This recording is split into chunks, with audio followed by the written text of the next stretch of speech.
Olena gitare wansi rababade altoko dedi anjakeniade Dawidi mana ifajiru ko ati demnani መታሰቢያው ነገን አቅደን ለነበረውና ዛሬያችንን ላጣነው ለባለቤቴ ይሁንልኝ።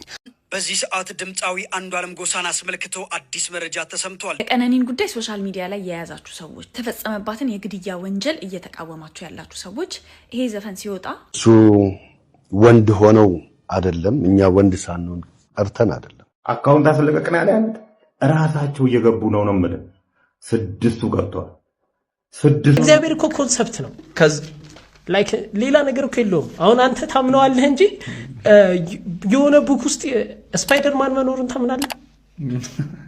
በስፓይደርማን ኦኬ ሊኖር ይችላል። ያ ቡኮች ናቸው ያሉት። አየ ስፓይደርማን የሚባል ገጸ ባህሪ አምጥተው ቡክ ውስጥ አለ። ግን ወጥቶ ያ ስፓይደርማን ምድርን ሲያረጋት ፊልም ላይ ያየነው ነገር በአካል አላየነው። እንደዛ ሳይሆን እኔ እግዚአብሔርም ከዚህ ምን ይለያል? ለምሳሌ እግዚአብሔር መኖሩ ኤቪደንስ ለኔ እግዚአብሔር በልጁ ተገልጦ እግዚአብሔር በቃሉ እግዚአብሔር በመንፈሱ ምናምን ላለው ለራሴ ማለት ነው። ከየት ነው ያመጣው? በአንተ ሌቭል ያን ኮንሰፕት ከየት አመጣው? እንግዲህ ቤተሰቦች እንዳያችሁት ነው ፈጣሪ ኮንሰፕት ነው የሚል ትውልድ መጥቷል ማለት ነው። እንደዚህ አይነት ፖድካስቶች ራሱ አሁን እንግዲህ ፖድካስት ተብለው ቪዲዮ ቀርጾ ምናን ሲለቁ በጣም ያሳዝናል። እኔ አሁን ኢሞሽናል ሆኜ ከማወራ እንግዲህ እናንተ ኮሜንት ላይ ሆነ ነገር በሉት። ምንም አታረኝ ገንዘብ ማለት የኛን ኪስ የቦጨቃችሁ መብላት የለም ነው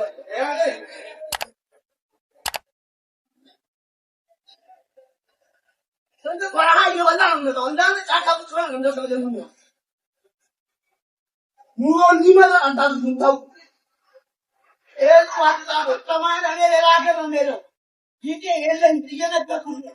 ካራዳ ምትረዳፉ አትጻፉ ሳይሆን ደግሞ ነገር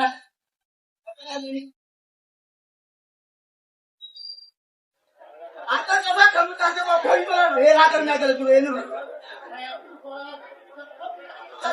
እስከማን ይቻላል ያግንጎ የጀማ አለ አንተ ሲያየው ሽብርና ሻምፓ ያለው ለወጥ ታገባው ገሪ ሀገር ነው የለው እንደና ታገለግሉ መታሰቢያው ነገን አቅደን ለነበረውና ዛሬያችንን ላጣነው ለባለቤቴ ይሁንልኝ። አርቲስት አንዷለም ጎሳ ስለ ህይወቴ ወይንም በአፋን ኦሮሞ ዋይ ጅሬኛኮ የተሰኘውን ስራውን ለቋል። በዘፈን ውስጥ ላለችው ካራክተር ከነድክመት ያለውን ፍቅር፣ ተስፋና የተፈጠረበትን ነገር በዜማ ገልጿል። በዘፈኑ መጨረሻ ላይ መንገዱ ረጅም ቢሆንም ሰው ሚለውን ስመጣ ነግርሻለሁ የሚል ስንኝ ተካቶበታል። ይህ ዘፈን በዚህ ሰዓት በዩቲዩብ ተለቆ በርካቶች እየተመለከቱት ይገኛል። የተመለከታችሁት ዘፈኑ ስትሰሙ ምን ተሰማችሁ? እንግዲህ ቤተሰቦች እንደሰማችሁት ነው አንዷለም ጎሳ አዲሱን ስራውን ሊለቅ መሆኑን አስመልክቶ እንግዲህ መታሰቢያነቱ ለቀነኒ አዱኛ ላይ ብሏል። እንግዲህ ያ ደግሞ በጣም ብዙ ሰዎችን እያስቆጣና እያነጋገረ ይገኛል። እስቲ ቪዲዮችን አይተን እንምጣ። ፈልገውንና የሚወደውን ሙያ መንጠቅ እንችላለን ባይ ዘ ዌይ እንደ ማህበረሰብ ማለት ነው። ያ እንዲሆን ግን ማህበረሰቡ ስለ ሴቶች መጨነቅ መጠንቀቅ አለበት። ለሴቶች ጥቃት ቅድሚያ መስጠት አለበት። ከማንነቱ እስከ ሙያው ሊከበርም ልናስታውሰውም አይገባም። መንግስት ባይቀጣው ማህበረሰብ ሊቀጣው ይችል ነበር። ይሄ ማህበረሰብ ስለ ሴቶች የሚጨነቅ ቢሆን ኖሮ እዚህ ጋር በቃ የሚበላይ ነገር እሱ ነው። መቅጣት ይችል ነበር ማህበረሰቡ። ይሄንን ሰው ሊያገለው ይገባ ነበር። ግን በእርግጠኝነት ትንሽ ያረሳሱንና ትንሽ 1-2 ዓመት ይቆዩና ፖስተሩን በየቦታው ይበትናሉ፣ አልበም ያወጣሉ፣ ይጋበዛል በየመድረኩ። ሰዎችም ማህበረሰባችንም ያንን ሙዚቃ ያዳምጣል፣ ሄዶ ይሳተፍለታል። ግን አሁን ላስጠነቅቃችሁ የምፈልገው ነገር ምንድነው? እባካችሁ ይሄንን ጉዳይ ለመቃወም ሶሻል ሚዲያ ላይ ስትመጡ የሚለቃውን ዘፈን ሳውንድ እያደረጋችሁ ቪዲዮ እንዳትሰሩ፣ በፍጹም እንዳታደርጉት። ያንን ነገር ሞር ዘፈኑን ፕሮሞት ማድረግ ነው። የተፈጸመባትን ወንጀል እየተቃወምን የሱን ስራ እንዳናስተዋውቅለት መጠንቀቅ አለብን። ባለን አቅም፣ ባለን ጉልበት፣ ባለን የአቴንሽን ከረንሲ ዘፈኑ ስኬታማ እንዳይሆን ለማድረግ ነው መጣር ያለብን። አልበም እየወጣ ስለሆነ ኖጎ በቃ እኛ መፍረድ አንችልም፣ ምንም ማድረግ አንችልም፣ አቅም የለንም። አንድ ነገር ግን እንችላለን፣ እራሳችንን ነፃ ማውጣት፣ በቃ ሙዚቃውን ባለማዳመጥ። ምክንያቱም የዚች ልጅ እንትን ፍትህ ነገ ለልጆቻችንም ያስጠይቀናል እና እውነቱ ወጥቶ እውነቱ ካልተነገረ በስተቀር እውነቱ ካልተነገረ በስተቀር እኛ አቅሙ ኖረን ፍርድ ላንሰጥ እንችላለን። ፍርድ የሚሰጥ ግን አምላክ አለ። እኛ ግን በቻልነው አቅም የራሳችንን ፍርድ ላለማዳመጥ፣ በቃ ላለማጨብጨብ፣ ላለማዳመጥ ያ ምንትን ማለት አለብን። አናዳምጥ። ገባችሁ? ፍትህ የምትጠይቅ ነፍስ አለች። ፍትህ የምትጠይቅ ህይወት አለች። አናዳምጥ። እግዚአብሔር የስራውን ይስጥ። ምንም ነገር እሺ እንዳትሉ፣ ምንም ነገር በቃ ሄዳችሁ ምናምን እንዳታዳምጡ። አንቃወምም፣ አቅም የለን፣ ጉልበት የለን። ባለማዳመጥ ግን እግዚአብሔር ደግሞ ፍትህ ይሰጣል። እግዚአብሔር ደግሞ የእውነት አምላክ ደግሞ የእውነት አምላክ ፍርድ ይሰጣል። እንደዚህ አይነት ድፍረት አትሊስት ልጅቷ ሞታ እንኳን ሰው 3 ዓመት 4 ዓመት ይቆያል። እንዴት ሙዚቃ ያወጣል በዚህ ሰዓት? ምንም ቢሆን ይችልች በስህተትም ይሁን ጠጥቶም ይሁን በፈለገ መንገድ ይሁን የሆነ ነገር ተፈጥሯል አይደለ ወይ? እንደተባለውም ተወርውራ ነው ወይ እንደተባለውም ጥፋት ነው አይደለ? እኔ እሱም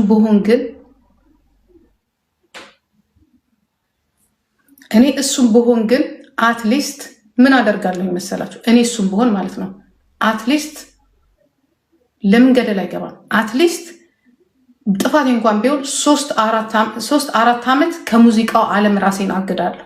5 ዓመት። ብዙ ዘፋኞች እናውቃለን፣ በጣም ታዋቂ ዘፋኞች እናውቃለን። ምንድን ያደረጉት? ከሙዚቃው ዓለም ራሳቸውን አግደዋል። በድራግም ሚስቶቻቸውን፣ ገርል ፍሬንዶቻቸውን፣ የሌላ ሰውም ነፍስ እጃቸው ላይ ጠፍቷል። እስር ቤት እንኳን ቢወጡ ምንም ቢሉም ህሊናቸው ሊወቅሳቸው ይገባል። እኛ ከባህላችን ከእምነታችን ካለን ባህል የተነሳ ራሳችን የሚወቅሰን ነገር ሊኖር ይገባል። እኛ አብረን የምናጫፍርበት ነገር ይሄ ነገር እየቀጠለ ነው የሚሄደው።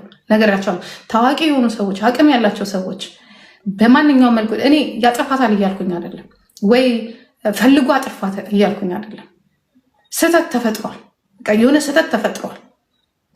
ያንን ስህተት ግን ራሳችንን በማነጽ ራሳችንን ከአካባቢ በማግለል ራሳችን ላይ በመፍረድ ከአይምሮ ከህሊና ጥያቄ መውጣት አለብን።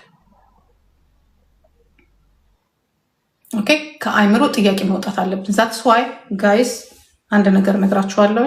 እትስ በቃ ተባብረን ባለማዳመጥ አልበሙ ሊወጣ ነው ተብሏል። እኔ መራሴ ሜሴጅ ነው የተላከልኝ። አልበሙ ሊወጣ ነው ተብሏል። ባለማዳመጥ እንትን እንበል። ቲንክ ዩ ሶ ማች። እንግዲህ ቤተሰቦች እንደሰማችሁት ነው ማለት ነው። በጣም ትልቅ ቻሌንጅ ነው የተጀመረበት ሙዚቃው እንዳይታይ ማለት ነው። ይህንን ነገር ህግ ለምን በስነ ስርዓት ፍትህ እንደማይሰጥ በቃ ውሳኔው እሱ ከሆነ እሱ ነው፣ እሱ ካልሆነ ደግሞ በራሷን መንገድ ከሆነ ትክክለኛውን ነገር ፍትህ አጣርቶ ለምን እንትን እንደማይል በጣም ነው የሚገርመኝ። እኔ ያው በዚህ ፍጥነት ሙዚቃ መልቀቁ አንዷለም ጎሳ ቅር አሰኝቶኛል። ያው የራሱ እንትን ነው። እኔ አሁን እሱ ነው አይደለምን እኔ አይደለሁም የምፈርደው፣ ግን በዚህ ፍጥነት እንግዲህ ወደ ስራው ወደ ሙዚቃ መመለሱ ትንሽ ቅር አሰኝቶኛል። ያንን ነገር ደግሞ የተለያዩ ሰዎች ቅሬታቸውን እንግዲህ ቻሌንጅ በማስጀመር ምናምን ነገር ቅሬታቸውን አቅርበዋል ማለት ነው። የእናንተን ሀሳብ እስቲ ኮሜንት ላይ ጻፉልኝ። የተወዳጁ ድምፃዊ መሐሙድ አህመድ የአራት ልጆቹ እናት የሆኑት ወይዘሮ ፀሐይ ተስፋዬ ከዚህ ዓለም በሞት ተለዩ። መረጃውን በአጭሩ አቀርባለሁ። ወይዘሮ ፀሐይ ለመሐሙድ አህመድ 3 ወንድ ልጅና 1 ሴት ልጅ በድምሩ 4 ልጆችን ያፈሩ ሲሆን ህልፈታቸውን ተከትለው ቤተሰቦቻቸውና ወዳጅ ዘመዶቻቸው ጥልቅ ሐዘናቸውን እየገለጹ ይገኛሉ። የመሐሙድ አህመድ ሴት ልጅ የሆነችው አደይ መሐሙድ በእናቷ ማረፍ የተሰማትን ጥልቅ ሐዘን ገልጻለች። ውድ እናታችንን ማጣት በህይወታችን ካጋጠሙን ነገሮች ሁሉ እጅግ ከባዱና አሳማሚው ነው። በልቤ ውስጥ የተፈጠረውን ባዶነት ሊገልጽ የሚችል ምንም አይነት ቃል የለም። እሷ ብርታቴ፣ መጽናኛዬ፣ የሰላም መገኘና ትልቁ በረከቴ ነበረች። ያለ እሷ ህይወት መቼም እንደቀድሞ አትሆንም። ነገር ግን ፍቅሯን፣ ጸሎቷንና አብረን ያሳለፍናቸውን ውብ ትዝታዎች ለዘላለም በልቤ ውስጥ እሸከማለሁ። በቃላት ከምገልጽ በላይ ናፍቃኛለች። ፈጣሪ የዘላለም እረፍት እንዲሰጣትና ይህንን ከባድ ሐዘን የምንቋቋምበትን ብርታት እንዲሰጠን እጸልያለሁ ብላለች።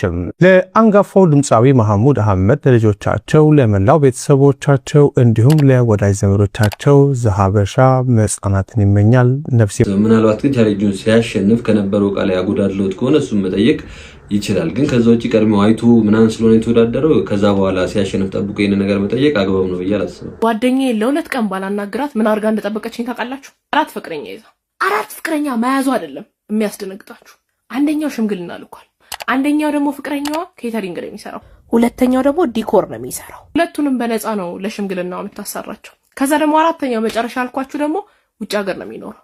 ሰርጉ በኋላ እንግዲህ ይወስደናል። ሶሪ ለማለት ፈልጌ ነው። ጓደኛችሁን ከ24 ሰዓት በላይ ሳታናግሯቸው በቆይት ለእንደዚህ አይነት አስደንጋጭ ነገሮች ያዳርጋል። ስለዚህ ይሄን ቪዲዮ ላኩላቸው፣ አውሩ።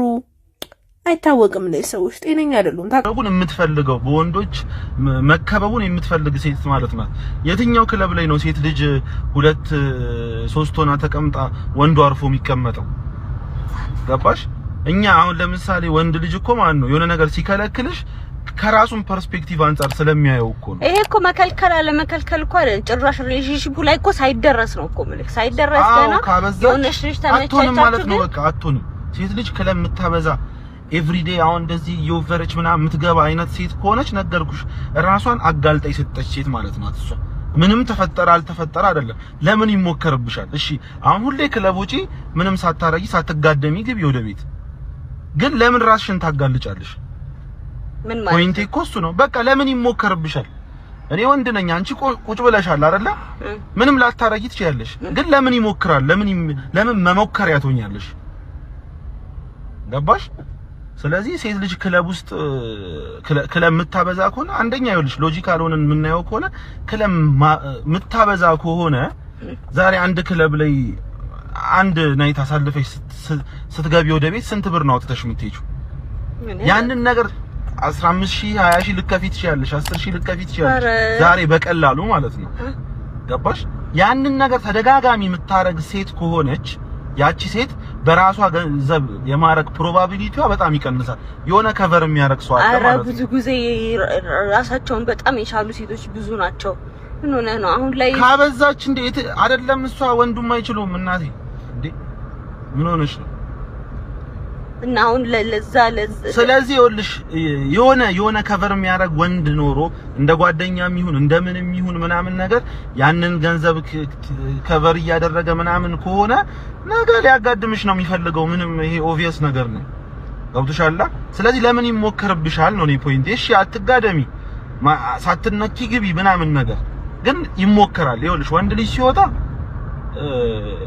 ከጓደኞቼ ጋር ልዝናና ብሎ ከወጣ ለምሳሌ ምንም ሳይሆን መግባት ይችላል ወደ ቤት ምንም ሳይሞከርበት። የትኛውም ሴት አሁን ወንድ ጀማ ጋር ሄዳ ተፍ ምናምን ምትል የለችም። ገባሻ? ሴት ከሆነች ግን ወንዱ እንስሳ ላይክ ኖርማል ውሻ ምናምንም እኮ አንበሳም ወንድ ነው ቼዝ የሚያደርገው አይደለ? አንዲትን ሴት ውሻ ብዙ ወንድ ሆኖ ይከተላታል አይደለ? ሶ በቃ እንደዛ ማለት ነው። ለምን ራሷን ታጋልጣለች? እኔ አትዝናና አይደለም ላይክ ትዝናና ኦኬዥናሊ ምናምን ነገር ግን ክለብ የምታበዛ ሴት ይሄ መጠጣት መጨፈር ዴይሊ አይደለም በቃ በሁለት ወር አንዴ በወር አንዴ የምታረግ እንኳን ከሆነች እኔ ለትዳር እሷን ማሰብ በጣም ከባድ እኔ ፐርሰናሊ እንደዛ ነው የሚመስለው። ራሷን የገለጠች ሴት ራሷን ያጋለጠች ሴት ማግባት እንደማለት ነው። አንተ እዛ ቦታ ምን ትሰራለህ? ራሷን ለምርጫ ያቀር እንዴት አንተ እሺ ለምን ሄድክ? ክለብ ምንድነው ፐርፐዙ ንገረኝ። እኛ ልንጨፍር ልንጠጣ በቃ ሌላ ምን አለ? እሺ እሷም ልትጨፍር ልትጠጣ ነው አልኩሽ እኮ። ይኸውልሽ ከራሴ ፐርስፔክቲቭ እኔ አሁን አንቺ እንዴት ማረግ ከመጀመሪያ በፊት ወጣለሁ አይደለ? እዝናናለሁ። የሆነች ልጅ እዛች ጋር ቁጭ ብላ ምናምን ካየው ኢዝሊ ነው አትራክትድ መሆነው። መጠጡ አለ ምናምን አለ ሂድ አውራት ምናምን ነገር አለ ብዙ ነገር አለ። ታወራ ነበር? አዎ እሱ ነው። እሷ ሳይሆን መታወራኝ እኔ ነኝ እጄ ማወራው። ታወራ ነበር። ስለዚህ የማይሆን ነገር ነው። ክለብ ካበዛች የማታ ህይወት በጣም የምታበዛ ከሆነ ምናምን እርግጠኛ ነኝ የምነግርሽ ነገር ማለት ነው 100% እኔ ለትዳር የምትመረጥ አይነት ሴት አይደለችም። ሁሉም ቼዝ ሊያረጋት ይችላል። ሁሉም ሰው ቆንጆ ልትሆን ትችላለች። በጣም ሴክሲ ሆና ነው ክለብ ውስጥ ስትወጣ የምትወጣው ኦብቪየስሊ አይደለ? ሶ ማንም ሰው ቼዝ ሊያረጋት ይችላል። እዛ ጋር ግን ማን ነው እንዳለ ቼዝ የሚያረጋት ወንድ ሰደን አንዴ ተመቻችቶ ሊፋታት ነው እንጂ ልደት ምናምን ወጣ ቢሆን ሲያገኛት እንደዛ እኮ እሱን ነው የምልሽ። ኦኬዥናሊ እንደዛ አላረግም። ለምን አደርጋለሁ? እኔ ሲጀምር ሳላክ ማንንም ጀጅ አላደረግም። አሁን እያወራን ያለ ነው ክለብ የምታበዛ ሴት ብለን ነው አይደለ? አሁን ለምሳሌ አንቺ ከየሆነች ጓደኛሽ ጋር ዛሬ ልደቷ ነው ፏን አርጋት ምናምን ብለሽ ወተሽ አምሽተሽ ምናምን እንትን ብትይ እኔ መጥቼ ልቀበልሽ እችላለሁ። ገባሻ? እኔ ችግሬ ማብዛቷ ይሄ ዴይሊ የምታረግ ኤቭሪዴይ እንትን የምትል ምናምን ከሆነች አንድ፣ ሁለተኛ ደግሞ ባል ካለሽ ከባልሽ ጋር ነው መውጣት ያለብሽ። ገብቶሻል? ምክንያቱም ወንድ ልጅ አርፎ አይቀመጥም። እና የፈለገ ብታምር እዛች ጋር የፈለገ ምርጥ ብትሆን ወንዱ አንዴ ተመቻችቶ ላሽ ለማለት ነው እንጂ የሚቀርበው ለትዳር አስቦ ምናምን ማንንም አይቀርብም። የሚያሳዝነው እሱ አንዴ የፈለገውን አድርጎ ዞር ይላልና ይራሳታል። እሷ ግን እሱን ነው የምልሽ። አይሽ ሴት ልጅ ላይ የሚመጣው ነገር ራሱ አሁን ለምሳሌ እኔ አሁን ወንድ ነኛ ከሆነች ሴት ጋር አንድ ናይት ተመቻቸን ምናምን እንበል። ገባሻ? እኔ በቃ ሄድኩኝ ላይክ አከተመ፣ እኔ ጋር ያ ነገር አከተመ። ገብቶሻል? እሷ ላይ ግን የሚመጣው ነገር እድሜ ልኳን የሚከተላት ነገር ነው።